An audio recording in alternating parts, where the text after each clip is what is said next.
Então, vou oficializar aí a abertura de defesa da Jéssica, e eu sempre tenho problema com o sobrenome, né, Patrick, né? Acho que vou deixar você falar do sobrenome mesmo, né? Então, eu já conversei com a Jéssica, ela tem aproximadamente aí 50 minutos para fazer a sua defesa de dissertação. Eu vou passar a palavra a ela. E aí, Jéssica, eu vou agora nesse momento inicial só fechar já minha câmera, só para garantir aqui que não fique muito pesado e tudo mais. Então, você tem aproximadamente uns 50 minutos para fazer a sua apresentação. Fique à vontade, tá bom? Tá bom, muito obrigada, prof. Deixa eu só colocar aqui e aí já inicio. Então, primeiramente, boa tarde a todas, boa tarde a todos que estão aqui presentes.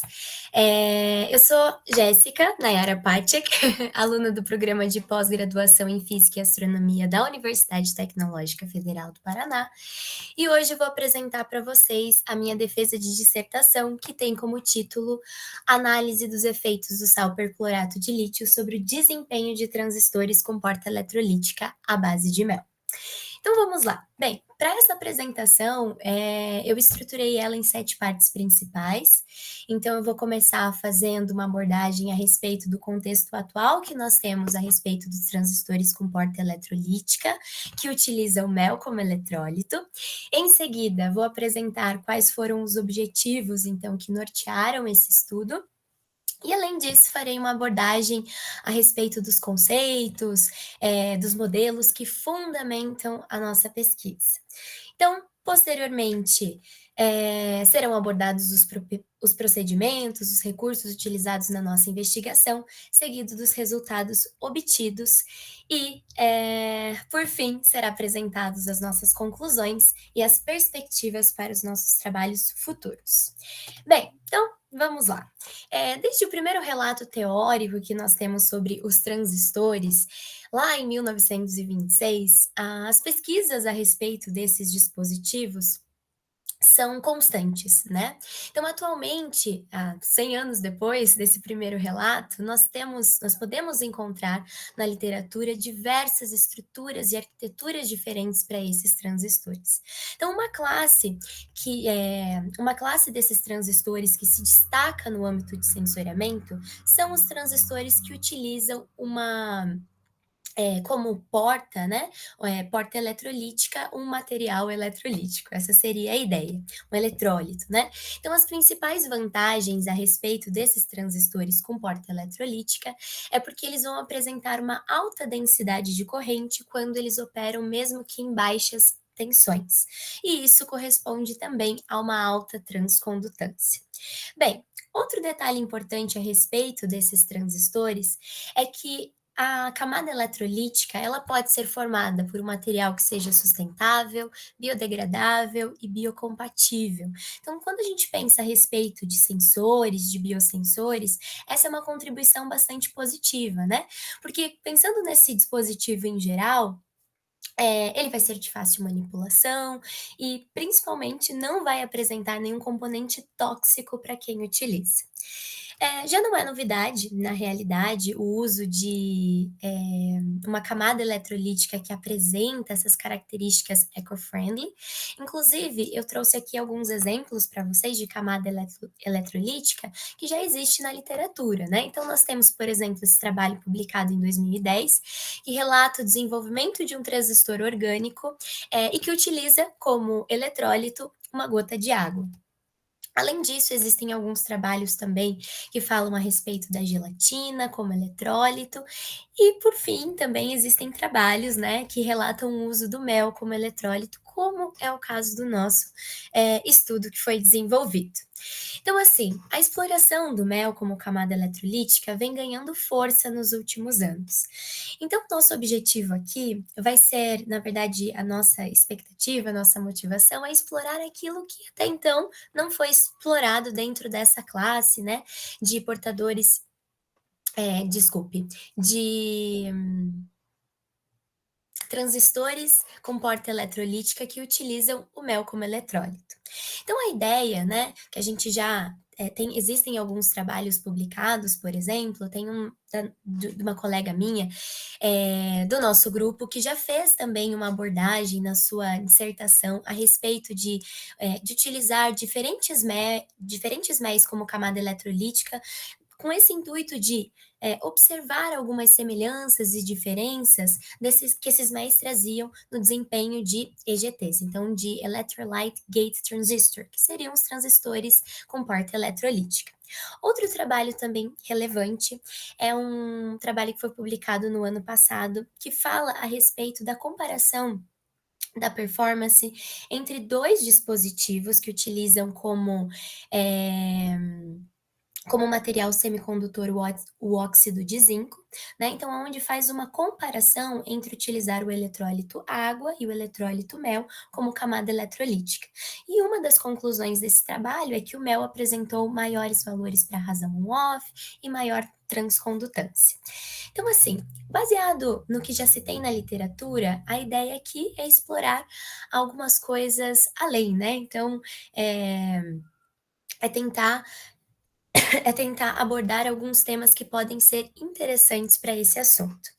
Então, a nossa principal motivação foi explorar o potencial do mel como eletrólito em transistores com porta eletrolítica para aplicação de sensoriamento e também fazer uma análise comparativa de algumas matrizes de ancoramento para o mel. Então, mas por que eu pensar nessa ideia de uma matriz de ancoramento para o mel? Então, para quem já trabalhou, por exemplo, com eletrólitos, principalmente quando eu falo a respeito da água, às vezes é muito difícil você trabalhar com a contenção dele.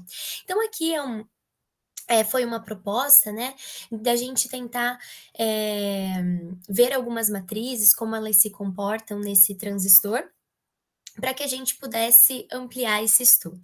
Além disso, quando a gente pensa numa matriz de ancoramento, ela vai dar uma manipulação mais prática, talvez econômica, e aí quando a gente pensa a respeito de sensores, talvez isso seja interessante. Ah, e mais um detalhe, a matriz geralmente de ancoramento, ela vai absorver uma certa quantidade do eletrólito. Então, quando a gente vai reproduzir esses dispositivos, a ideia é que eles tenham sempre a mesma quantidade daquele eletrólito para a gente poder fazer as medidas, né? Para que a gente possa fazer as medidas.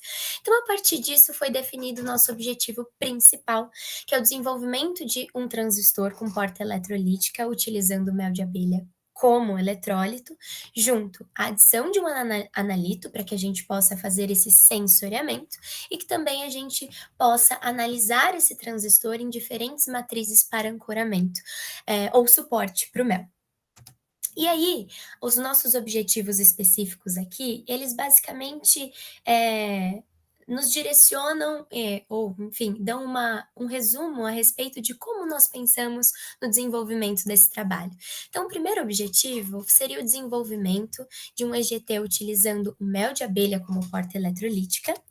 Em seguida, fazer esse estudo em relação à simulação de um contaminante, né? E estudo de diferentes matrizes de ancoramento para o mel.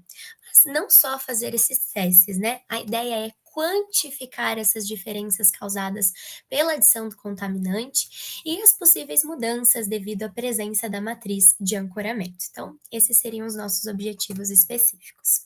Então, nessa sessão agora de fundamentação teórica, eu vou abordar com vocês alguns dos principais aspectos teóricos a respeito dos transistores com porta eletrolítica, que vão servir de base para que a gente consiga entender quais foram os aspectos que nós analisamos na dissertação, né, nesse estudo. Então, primeiro eu vou falar um pouquinho a respeito dos transistores de efeito de campo, transistores orgânicos de efeito de campo, que em alguns momentos têm uma similaridade muito grande com os transistores de porta eletrolítica. Então, eu vou começar mais ou menos nessa linha de raciocínio. Bem, então vamos lá. Aqui eu tenho a ilustração para vocês, deixa eu só abrir aqui o apontador, acho que está aparecendo para vocês, para que eu possa mostrar alguns detalhes a respeito Aparece sim, tá? Aparece? Obrigada, prof. Então, olha só, aqui a gente tem a ilustração de um transistor de efeito de campo, de um FET, né, com um eletrodo de porta localizado no topo. E aí temos alguns detalhes também importantes que a gente pode observar. Esses eletrodos aqui, quando eu falo a respeito de um transistor de efeito de campo, eles recebem um nome específico. Então, nós temos o eletrodo fonte, dreno e porta. Essa configuração que está desenhada aqui para vocês, ela é uma configuração elétrica ilustrada, né, para representar como se eu tivesse aqui um semicondutor do tipo P. Ou seja, os portadores de carga majoritários seriam de cargas positivas, né? Então, as lacunas, os buracos que nós poderíamos caracterizar aqui. Então, olha só, a ideia é o seguinte: se eu simplesmente aplico uma tensão negativa, eu sei que eu vou ter um fluxo desses portadores de carga sendo drenados pelo dreno, né? Outro ponto importante a respeito desse transistor aqui é essa camada dielétrica que separa o material semicondutor do eletrodo de porta. Então, quando eu aplico uma tensão na porta, observem que nesse caso, nós começamos a ter uma modulação sendo feita no canal através uma modulação feita no canal a partir de um efeito de campo gerado. Lembrando que aqui nós temos um dielétrico, então esses dipolos eles vão ficar orientados no sentido desse campo elétrico. Então, quando eu falo a respeito de um transistor de efeito de campo, eu estou dizendo que a modulação desse canal vai acontecer por causa de um efeito de campo. Detalhe importante: aqui nós temos transistores orgânicos de efeito de campo. Qual é a diferença entre um transistor de efeito de campo e um transistor orgânico de efeito de campo? Está relacionado a essa camada aqui do semicondutor. Então, quando é um transistor orgânico, essa camada semicondutora é feita de um material orgânico, ok? Bem, então a ideia é o seguinte: quando nós pensamos então em transistores orgânicos, eles têm uma ideia muito positiva quando você pensa em sensoriamentos, até a própria mecânica, a fabricação de baixo custo, fácil manipulação, podem ser vestíveis, né? Então, assim, nós temos algumas possibilidades com esses transistores que são bem positivas quando nós pensamos em sensoriamento. Além disso, a partir da caracterização elétrica desses dispositivos, nós temos inúmeros parâmetros que podem nos auxiliar na detecção de vários analitos, né? Então, essa seria a ideia principal desses transistores orgânicos de efeito de campo relacionado ao meu trabalho. Então, olha só, para a gente falar então um pouquinho como que a gente consegue caracterizar, fazer a caracterização elétrica desses dispositivos, é importante que a gente entenda como que acontece o modelo de transporte de carga para os transistores de efeito de campo. Então, aqui, o modelo que nós utilizamos, né, o principal modelo usado para relatar o transporte de carga em OFETs é esse modelo que foi desenvolvido por Horowitz, né? Então, a partir de algumas considerações desse modelo, a gente chega até essa função de uma corrente de saída em termos de duas tensões, né? Da tensão entre fonte e dreno e a tensão no gate. E aqui nós temos algumas constantes que também devem ser consideradas, né? Então, quando eu estou falando da modulação, do modelo de transporte de carga para transistores de efeito de campo, algumas características físicas vão ser importantes. Então, aqui a gente tem o comprimento do canal. Desculpe, nós temos a largura do canal, o comprimento, temos também a capacitância por unidade de área, temos a mobilidade, né? Lembrando que essa mobilidade é de efeito de campo, já que nós estamos falando de um transistor de efeito de campo, e a tensão de threshold. Lembrando que essa é a tensão mínima que eu vou aplicar para que esse FET comece a gerar uma camada de acumulação no canal, tá? Então, esses são alguns detalhes importantes.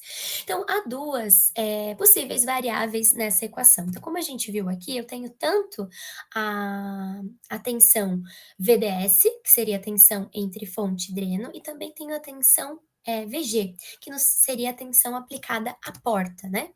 Então, olha só, existem duas possíveis variáveis nessa equação, tanto VDS quanto VG, só que na prática a gente só pode fazer essa variação uma de cada vez.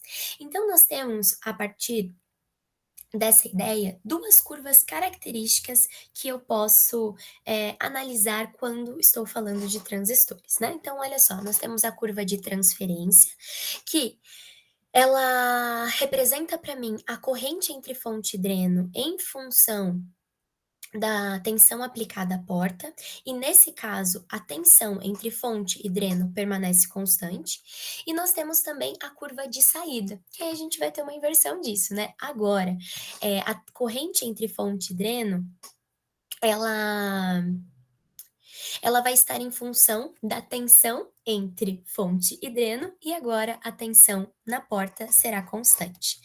Decorrente daquelas variações que nós vimos, surgem dois regimes de operação nesses transistores, nos FETs, que seria o regime linear e temos o regime de saturação. Cada um deles vai depender de um intervalo importante na tensão. Então, se por acaso a tensão, né, entre fonte e dreno for menor do que a tensão aplicada à porta menos a tensão de threshold, esse dispositivo está operando no regime linear. Se por acaso essa tensão entre fonte e dreno for maior ou igual à tensão aplicada na porta menos a tensão de threshold, ele está esse dispositivo vai estar operando em um regime de saturação. Bem, inclusive, aqui existem duas simulações para que a gente possa observar, né? Então, na verdade, esse aqui foi uma simulação para valores de VDS positivo, né? Então, aqui a gente tem a curva de transferência, aonde essa parte contínua aqui representa para nós um regime de saturação, e aqui nós temos um regime linear. O que a gente pensa a respeito disso? Como que seria essa ideia de regime linear e regime de saturação? Vamos imaginar o seguinte, quando a gente coloca, vai aumentando aquela tensão na porta, a ideia é que a gente possa aumentar, né, a quantidade de portadores de carga, enfim, que estão se movimentando no canal. Só que chega um momento que isso satura. Então, essa ideia de regime linear e de regime de saturação estaria relacionado a isso. E aqui seria a curva de a curva de saída, que é quando a tensão entre fonte e dreno depende da variação que é aplicada entre a tensão entre fonte e dreno. Então, aqui corrente e aqui tensão. Tudo bem? Então vamos lá. Essa curva de saída e a curva de transferência são fundamentais para que a gente possa avaliar a eficiência de operação nos transistores de efeito de campo. E, em especial, existem alguns parâmetros que nós podemos extrair, né? Alguns parâmetros macroscópicos que nós podemos extrair das curvas de transferência. Então, aqui dentro dessa tabela, inclusive, ela está no corpo da dissertação, são alguns dos parâmetros que nós podemos utilizar para a caracterização dos OFETs. Então, nós temos a corrente entre fonte e dreno, a corrente de fuga, que na realidade é a corrente na porta, né? A mobilidade dos portadores de carga, que nesse caso tem que considerar o efeito de campo, capacitância da porta de elétrica por unidade diária, razão da corrente liga e desliga, razão on-off, né? Tensão de threshold e transcondutância. Bem, então, falamos a respeito dos parâmetros que podem ser extraídos, agora a gente vai falar um pouquinho a respeito dos transistores de porta eletrolítica. Então, aqui temos aquela ilustração, né, que mostra um transistor genérico de efeito de campo. E qual que é a principal diferença que vai existir quando a gente fala de um transistor com porta eletrolítica? É porque esse dielétrico aqui, ele vai ser substituído por um eletrólito. Lembrando que os eletrólitos, eles vão apresentar, por exemplo, nesses dispositivos, uma alta capacitância. Então, é por isso, por exemplo, que eu comentei lá no começo, que para tensões baixas, às vezes a gente consegue ter uma densidade alta de corrente, né? Então, a ideia é que no momento em que você coloca esse dispositivo para operar, nós vamos ter o seguinte, apliquei uma tensão negativa no eletrodo de porta. Aqueles cátions, eles vão ser atraídos, né? Para para o eletrodo porta, e os ânions vão ser afastados ali para a interface, no caso atraídos, né, entre a interface entre eletrólito e semicondutor. Essas camadas aqui, que na verdade nós chamamos, ela tem um nome chamado de dupla camada elétrica, que é Electrical Double Layer. Isso favorece muito, né, para que a gente tenha, às vezes, a ampliação de um sinal, enfim, aumentar esse fluxo de cargas dentro do semicondutor. Então, a ideia é que os EGTs, os transistores de porta eletrolítica, eles podem apresentar dois modos de operações distintos, tanto como um EGOFET, Electrolyte Gate Organic Field Effect Transistor, ou também um OECT, que representa para nós Organic Electrochemical Transistor. Então, aqui na verdade está relacionado ao modo de operação que ele pode apresentar. Nesse primeiro caso aqui, a gente tem uma representação de quando esse dispositivo, ele está operando, né? Ele está modulando o canal aqui através do efeito de campo. Mas em alguns casos, dependendo da tensão que é aplicada, aqueles íons, eles podem adentrar para dentro do canal. Então é onde vai acontecer uma dopagem iônica. Então, um ponto importante, por que eu mostrei ali aquelas equações referentes, por exemplo, aos transistores de efeito de campo?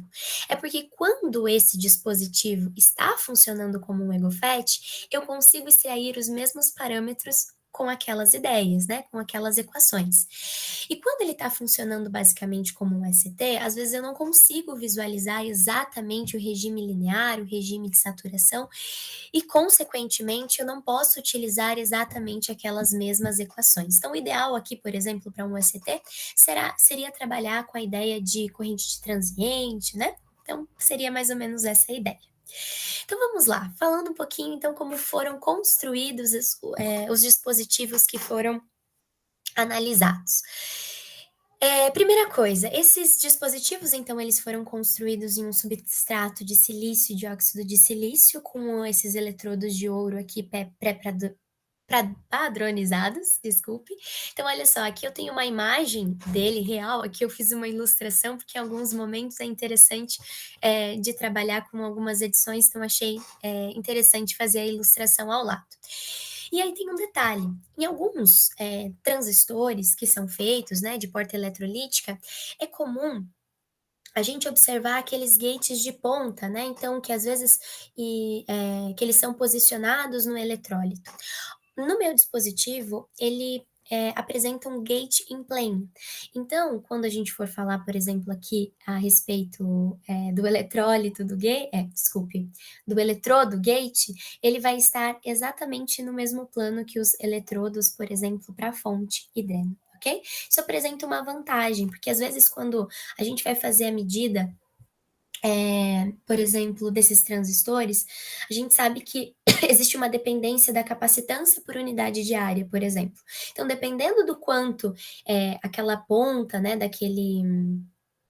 do meu eletrodo de gate é colocado naquele eletrólito, eu posso mudar algumas coisas importantes em relação às medidas, né? Então, aqui a gente consegue ter um controle até maior na hora de fazer essas medidas. Na sequência, o polímero que compôs, né, o canal semicondutor é o P3HT. O material que nós escolhemos para a camada eletrolítica é o mel de abelha tubuna. Então, como uma das nossas matrizes de ancoramento é a gelatina, a gente escolheu o mel tubuna, porque a gente fez alguns testes, né? Nós escolhemos o mel da abelha tubuna, porque foi ele que apresentou a melhor hidratação na gelatina, né? Então, essa foi uma escolha, porque a gente vai analisar apenas esse mel. Bem, também a gente fez essa simulação de um contaminante feito com adição de perclorato de lítio. Então, a ideia aqui é que quando você adiciona o perclorato de lítio no eletrólito, vai acontecer uma dissociação desse sal, né? Então, eu vou ter ali o L+, né? E aqui o ClO4-, o que vai resultar em cátions e ânions móveis dentro desse eletrólito.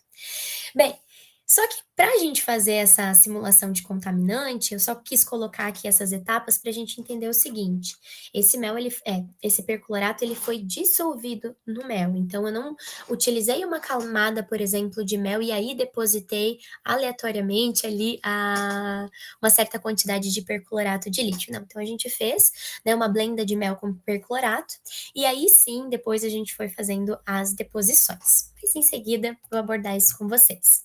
Bem, como matriz de ancoramento foram testados dois materiais, a folha de papel sulfite, né, 75 gramas por metro quadrado, e a gelatina seca em folha, daquelas comerciais. Bem, então vamos lá. Como que foram preparados, né? Como foi feita a fabricação desses dispositivos. Então, depois de previamente limpos e esterilizados, nós fazemos a detecção por spin coat do P3HT. Depois disso, essas amostras, né, com essa camada do semicondutor, elas vão para tratamento térmico e em seguida é feita a deposição da camada eletrolítica. Só que existe um detalhe a respeito dessas camadas eletrolíticas, né? Que é a respeito de como elas foram formadas. Porque assim, nós vamos ter aqui 6 configurações distintas para essa camada eletrolítica que é depositada em cima. Então, ó, nesse caso aqui, a gente consegue observar, por exemplo, que a camada eletrolítica, ou melhor, o meu eletrólito aqui, né, ele fica sobre o canal semicondutor e ainda ele entra em contato aqui com o meu eletrodo que eu vou utilizar como porta. Bem, então a deposição do eletrólito, que configuram essas 6 estruturas distintas, foram basicamente feitos da seguinte ideia. Então, a gente tem uma deposição de 100 microlitros de mel, sem matriz de ancoramento, que é o que a gente vai utilizar como base. Depois disso, né, para testar se esse transistor está funcionando pelo menos apenas com o mel. Em seguida, nós temos a deposição da blend de 100 microlitros de mel com adição do perclorato de lítio, então para a gente ver quais são as alterações elétricas que vão acontecer nesse dispositivo. Em seguida, a gente faz o teste novamente com apenas o mel, só que agora ancorado no papel. Depois, o mel com adição de perclorato de lítio ancorado no papel e a deposição, e depois em sequência, na mesma ideia, né, mel puro ancorado na gelatina e mel com adição de perclorato ancorado na gelatina. Então, só para vocês imaginarem mais ou menos como é feito isso, né, então a gente faz o recorte dessas matrizes, elas também passam por um processo de esterilização, porque a ideia aqui, enfim, é também trabalhar com o sensoriamento, então a ideia é que elas sempre sejam limpas, né, antes da utilização. É feito, então, a deposição do mel, né, então a gente utiliza a micropipeta, faz a deposição do mel sobre essas matrizes e depois a gente retira e posiciona em cima do transistor. Então, só para vocês imaginarem como mais ou menos isso fica. Aqui, então, a gente tem o substrato, nós já temos a deposição do P3HT e aqui a minha camada eletrolítica é o mel. Em sequência, nós temos um outro transistor, né? Que depois, enfim, foi caracterizado, só que agora ele está ancorado, o mel está ancorado aqui no papel. E aí, em seguida, nós temos o transistor também com a deposição do P3HT, e aqui a gente vai ter o mel ancorado na gelatina, certo? Então, olha só, para que a gente pudesse fazer a caracterização elétrica, a gente utilizou 3 medidas elétricas diferentes. Então, a gente utilizou o I por V simples, que na realidade é uma tensão aplicada entre fonte e dreno que a gente faz para avaliar, na verdade, a condutividade no P3HT, antes e depois da caracterização do transistor, as curvas de transferência e também as curvas de saída. Eu gostaria até de mostrar um detalhe aqui para vocês. Como o meu dispositivo, ele na verdade vai trabalhar com... dentro dele, eu posso ter até 3 dispositivos, ou melhor, dentro desse substrato, eu posso ter até 3 dispositivos. Então, todas essas medidas aqui, elas foram feitas para esse primeiro dispositivo e, em seguida, no mesmo substrato, uma segunda caracterização, que foi feita nesse segundo HGT aqui, que seria Honey Gate Transistor, ok? Então, a gente faz essas duas medidas, as mesmas medidas para os dois dispositivos, até para que a gente entenda o que está acontecendo no canal, por exemplo, quando eu faço essa medida no mesmo substrato, se existe alguma interferência, se não existe, uma questão de engenharia mesmo do substrato ali. Bem, um detalhe. Essa curva de transferência aqui, ela vai trabalhar em duas faixas de tensão distintas. Então, qual que é a ideia? Como a gente está falando de um semicondutor do tipo P, a ideia é que ele vai operar em regime de acumulação ou de dopagem iônica se nós aplicarmos uma tensão negativa, certo? Só que, como às vezes a gente também quer avaliar se esse dispositivo vai apresentar também uma dopagem iônica, né? Ou uma desdopagem iônica, a gente faz isso aplicando o que a gente chamou de delta VGB, que é uma faixa de tensão na porta capaz de gerar tanto camada de acumulação quanto camada de depressão, ou seja, tanto uma tensão positiva quanto uma tensão negativa, certo? Bem, então aqui está mais ou menos a estrutura, e aí a gente vai falar a respeito dos resultados que nós temos até o momento, né? Então, quando a gente pensou nesse dispositivo, a ideia era trabalhar tanto com a análise se é possível ou não detectar um contaminante nesse transistor e se eu utilizo uma matriz de ancoramento, se ela funciona ou não, quais são as expectativas, né? Bem, então vamos lá. O primeiro conjunto de dados que eu vou apresentar para vocês é referente à caracterização do transistor que apresenta apenas mel como camada eletrolítica. Então aqui a gente tem essa curva em preto, por exemplo, que representa para nós a nossa curva de referência, né? Ela está associada, na verdade, à condução ao longo do filme de P3HT. Na sequência, nós temos aqui essa curva em vermelho, que ela é feita, né? Essa medida é feita após o momento que a gente deposita o mel. Então, primeiro, eu não tenho a deposição, né? Se eu fosse analisar aqui, deixa eu ver se eu só tenho essa imagem. Acho que vai estar ali antes, mas a ideia é, essa primeira medida é quando eu só tenho o meu semicondutor, eu ainda não depositei a camada eletrolítica. Em seguida, quando eu deposito a minha camada eletrolítica, eu já consigo perceber que houve um aumento na corrente, né? Então, para esse caso, nessa segunda curva que nós estamos analisando aqui, que é essa curva em vermelho, a gente pode observar, por exemplo, uma mudança significativa na corrente. Só que a ideia é, eu ainda não apliquei a tensão na porta. O que aconteceu que essa corrente aumentou o seu valor? Então, na realidade, isso está relacionado aos próprios íons dentro desse eletrólito.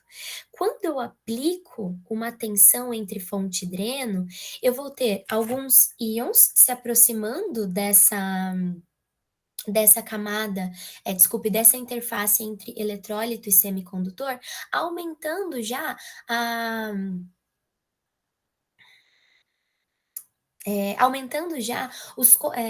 a corrente que está passando por ali. Então, esse é a primeira evidência, na realidade, que a gente tem ali em relação ao posicionamento desse eletrólito. Bem, em seguida nós temos duas próximas curvas aqui, que elas ainda aparentam estar, né, operando sob o modo de acumulação, então a ideia de que ele ainda está funcionando como um EGOFET, né, e ele não passou para um OECT, que é quando nós temos dopagem iônica, e a gente observa, por exemplo, uma assimetria. Isso pode acontecer porque talvez algumas propriedades elétricas do semicondutor foram significativamente modificadas próximos a apenas uma das interfaces de injeção de carga, e aí isso indica que quando eu vou fazer essa medida, a gente tem basicamente que essa assimetria.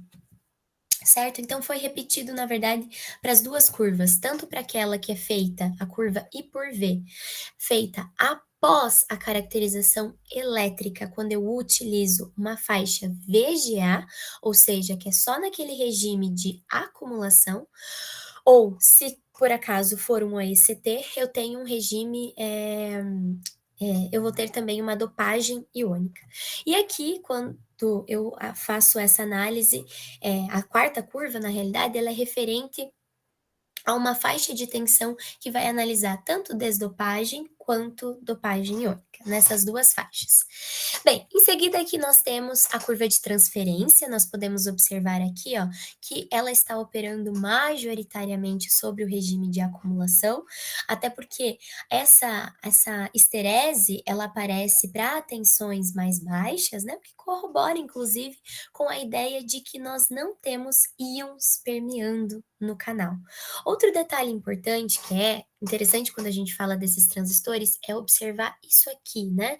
Então, é observar tanto a corrente, os valores da corrente entre fonte e dreno e a corrente de fuga. Então, o ideal é que elas tenham pelo menos uma ordem de grandeza de diferença.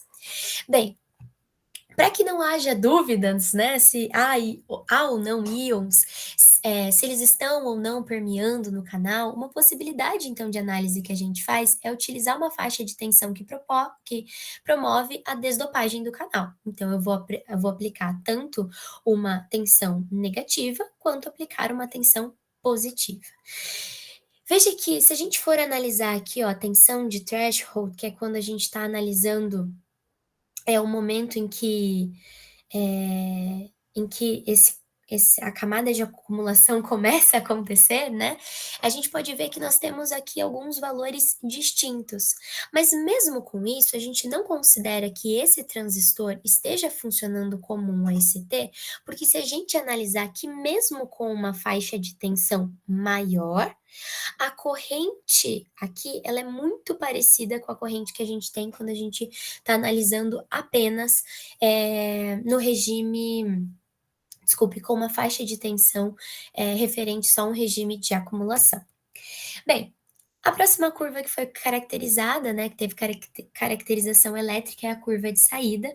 E aqui a gente pode observar para praticamente todas essas curvas um bom regime linear e também um regime de saturação.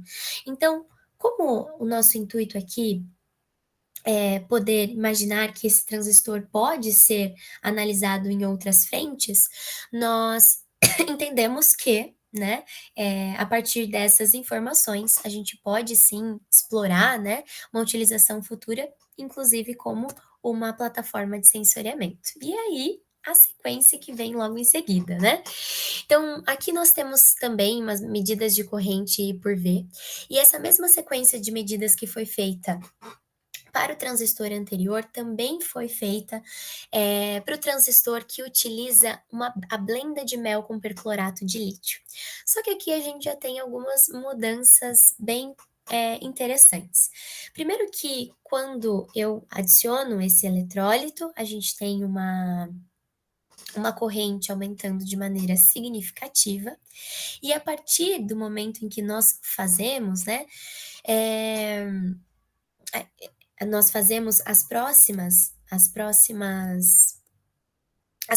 medidas, nós podemos observar alguns detalhes importantes aqui. Então, se a gente observar a corrente após, né, essas medidas da curva de transferência, tanto para a faixa VGA quanto para a faixa VGB, ela apresenta um acréscimo considerável. E aí a gente vai, né, já dá a ideia de que nós podemos ter íons adentrando no canal. Como que a gente pode visualizar isso mais uma vez? Através da curva de transferência. Então, olha só, a corrente aqui de saída que nós temos, veja que ela tem grande instabilidade ao longo dos ciclos. Isso pode ser atribuído à dopagem com os ânions que a cada ciclo vai ser maior. E aí, quando nós aplicamos, por exemplo, uma faixa de tensão maior, ou seja, quando nós pensamos, bem, se A dopagem nesse canal, ele está funcionando como um ECT. Então, se é um ECT, é importante a gente analisar esse controle, né, a respeito da dopagem, da desdopagem desse transistor. Então, aqui, por exemplo, nós temos uma curva de transferência que, em relação à faixa VGA, ela apresenta uma estabilidade maior ao longo dos 3 ciclos, né? Então, veja que ao longo de cada ciclo que nós temos aqui, o valor da corrente desligada é recuperado, aquele sinal vai ser recuperado. Então, isso aqui já dá indícios de que esse dispositivo está funcionando como um ECT, ou seja, a partir de uma dopagem iônica. A curva de saída, nesse caso, mostrou, né, apresentou aqui um regime de linear e um regime de saturação até uma tensão aplicada na porta de menos 1,5 volts. Para para tensões maiores aplicadas na porta, a corrente não apresentou uma boa saturação. Bem, agora olha só, a ideia agora em seguida é fazer o seguinte: qual é outra maneira que eu posso ter de comprovar se esse dispositivo está ou não operando como um ECT? Então, aqui eu chamei de HGT1, Honey Gate Transistor 1, e aqui em seguida Honey Gate Transistor 2, para a gente avaliar que depois que a gente faz a medida para o primeiro dispositivo no substrato, e eu vou analisar a segunda leva de medidas no segundo dispositivo no mesmo substrato, essa curva em vermelho, ela já está com uma alta intensidade, mostrando que esse canal já está dopado. Então, o que acontece? Já tá dopado pela caracterização do primeiro transistor. Então, mesmo que a distância entre esses transistores seja milimétrica, esses íons dentro do canal conseguem se movimentar nessa escala de distância a ponto de deixar o segundo dispositivo caracterizado dopado. E a gente pode observar isso, inclusive, na curva de transferência para uma tensão VGA, que é aquela que a gente está analisando apenas a camada de acumulação, né? Então, se a gente observar aqui, tem uma baixíssima modulação, indicando que esse dispositivo já está dopado. Bem, e aí, quando a gente vai analisar aqui as curvas de transferência, quando nós temos uma faixa de tensão tanto para dopagem quanto desdopagem, a gente vê um comportamento desse transistor diferente, né? Ele reproduz os ciclos. Então, se a gente observar aqui, ó, no início da curva, a intensidade da corrente é mais alta em relação aos ciclos seguintes, devido à dopagem do canal ocorrida na medida anterior. Só que depois, quando a gente continua a medir, né? A gente começa a varrer lá de novo para uma tensão negativa e tudo mais, a gente consegue perceber que esses ciclos, eles ficam sobrepostos. Então, a ideia é que se esse dispositivo está funcionando como um ECT, a faixa de tensão adequada é de menos 2 até 2, ou que apresente uma tensão tanto para dopagem quanto desdopagem do canal. Bem, agora a gente vai analisar um pouco das matrizes. Eu quero que vocês observem a similaridade que nós temos desses resultados, né? Então, por mais que eles não sejam resultados, quando nós fazemos a extração de alguns parâmetros, eles não sejam exatamente iguais, a gente tem uma reprodução indicando de que a existência desse papel, né? Traz, mesmo com a existência do papel, eu tenho uma grande similaridade no funcionamento desse transistor, nas respostas desse transistor. Então, isso aqui, por exemplo, eu posso observar também nas curvas de transferência, né? Então, aqui no caso, a gente tem uma razão on-off um pouco diferente, ela é um pouco menor quando eu estou falando de um transistor quando está operando com o papel, mas quando eu penso nesse dispositivo em funcionamento, ele apresenta ter uma reprodutibilidade, né? Eu consigo observar que em relação ao mel, ele tem poucas mudanças aí. Bem, eu trouxe isso, e aí, em seguida, eu trouxe aqui uma tabela. Minha intenção não é necessariamente falar as descrições, então como eu fiz várias extrações, né, que estão contidas essas tabelas na dissertação, eu só trouxe uma aqui para elencar alguns pontos que a gente pode ver e observar. Quando a gente fala do mel como atriz de ancoramento ou não e tudo mais. O que a gente pode observar, por exemplo, é que a razão on-off diminuiu, né? Isso aqui mesmo quando a gente tem perclorato de lítio.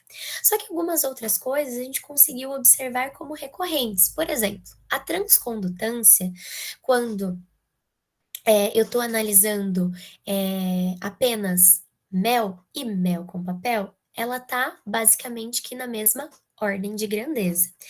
E quando eu falo, por exemplo, de perclorato de lítio, ali a gente tem mais ou menos uma ordem de grandeza de diferença, mas é interessante observar isso.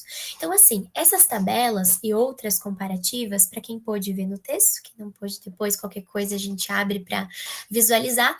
Então, todas elas vão aparecer esses parâmetros. Alguns deles eu não apresentei aqui, porque para o que a gente está falando em relação ao nosso trabalho, né? O que eu estou falando em relação a esse trabalho desenvolvido, as características mais importantes e mais visíveis, elas já estão compostas no gráfico.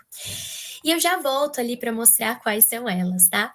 E aí a mesma coisa, né? Foi analisado mel com perclorato de lítio, quando e quando não ancorado no papel, então a gente também tem uma mesma reprodutibilidade desses dados, a mesma coisa aqui, né? Então a cada ciclo está tendo uma dopagem do canal e, consequentemente, quando tem perclorato de lítio, essa não é a tensão ideal a ser aplicada, e aí a gente tem, né, gráficos bastante parecidos, mesmo utilizando o papel.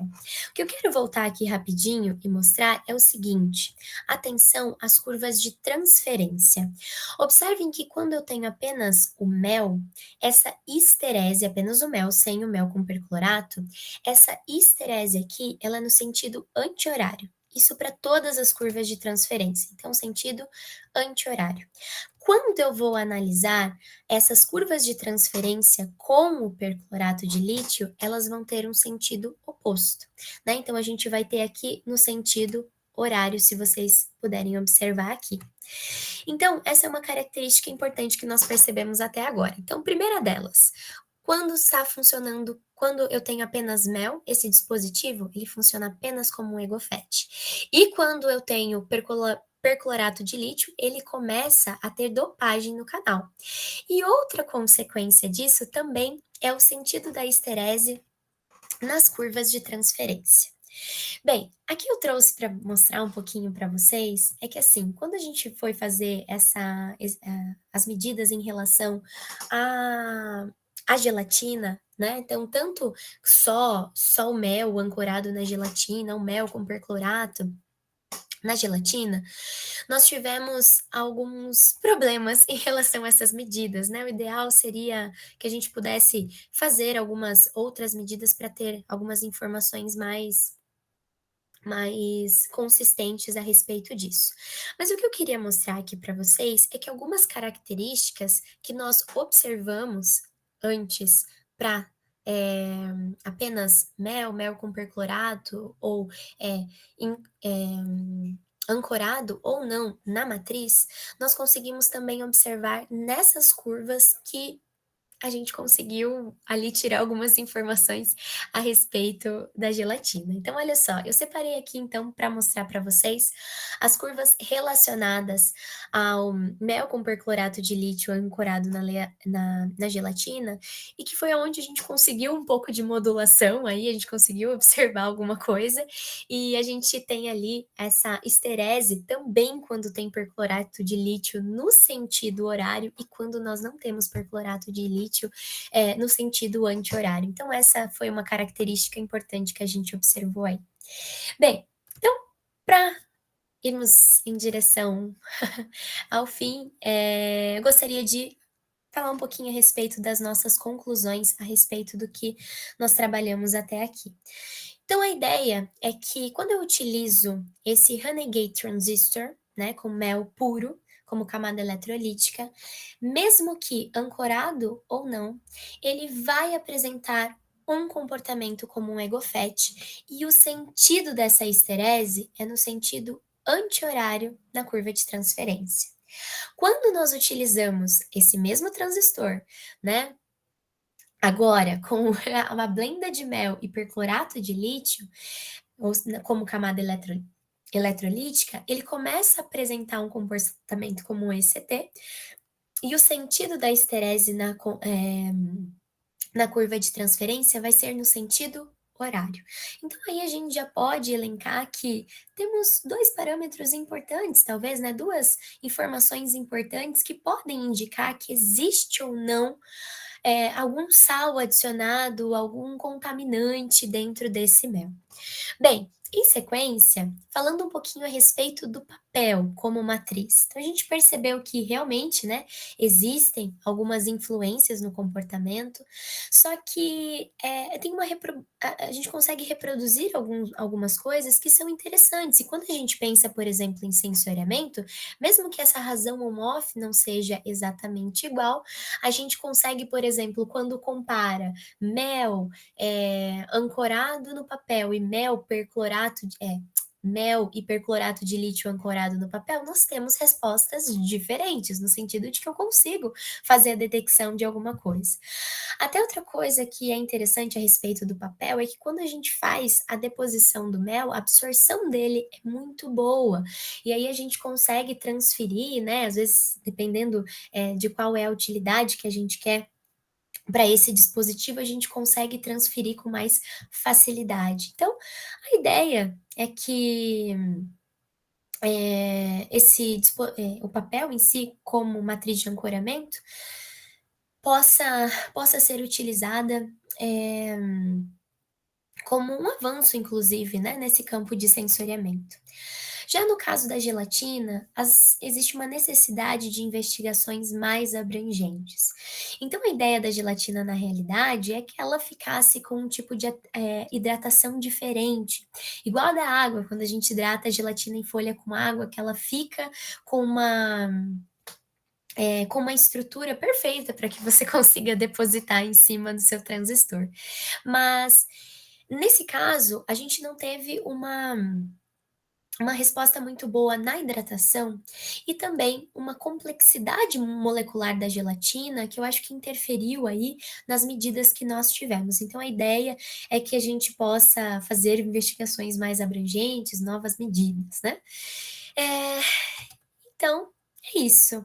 Por fim, eu gostaria de apresentar quais são as ideias de trabalhos futuros. Então, a ideia de trabalhar ainda com MES, mas fazer os mesmos testes para outros tipos de mel, como a apis mellifera, né?